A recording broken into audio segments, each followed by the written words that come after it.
Hey, it's Liz with Crafty Queens. We are doing our annual stocking challenge for Craft on the Clock. So we send somebody 5 items and they have to use at least 3 of them.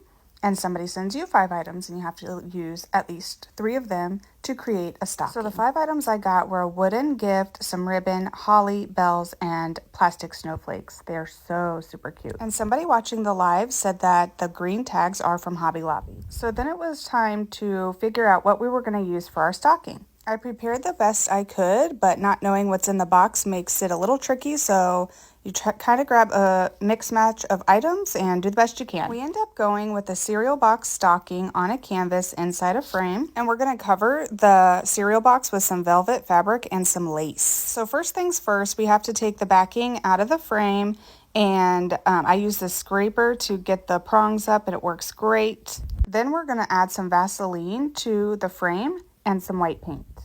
So once you get the Vaseline on it, then you add the white paint over top of it gently. Then you dry the white paint. You can either let it air dry or use a heat tool like I did. And don't forget to get the inside and outside, all of the frame that's going to be shown. Because once this is all done, you want a completed, professional looking, handmade looking craft. So once the white paint is dry, you're going to take a paint scraper and scrape off the excess. And by excess, I mean white paint. Wherever you have placed the Vaseline, the white paint will not stick. Once the frame is done, we're going to turn our attention back to the stocking itself. We have a template that we cut out of cardboard.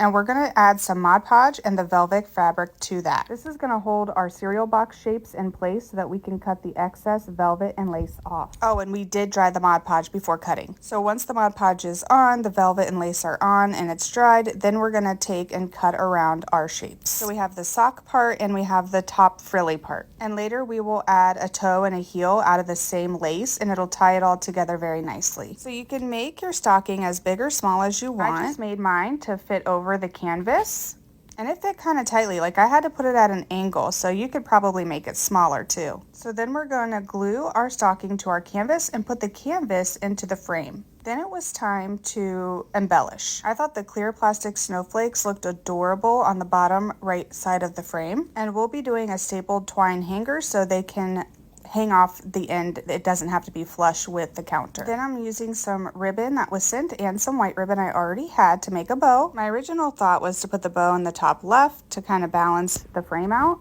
but I thought it looked really cute at the base of the top of the stocking. We're going to use holly for the center of our bow and add the lace to the heel and the toe. I threw some scroll stamps on the canvas, some distress ink. We made merry and bright tags out of white fabric, added the stapled twine hanger to the back, and voila, it's all done. Thank you so much for watching. Have a great day.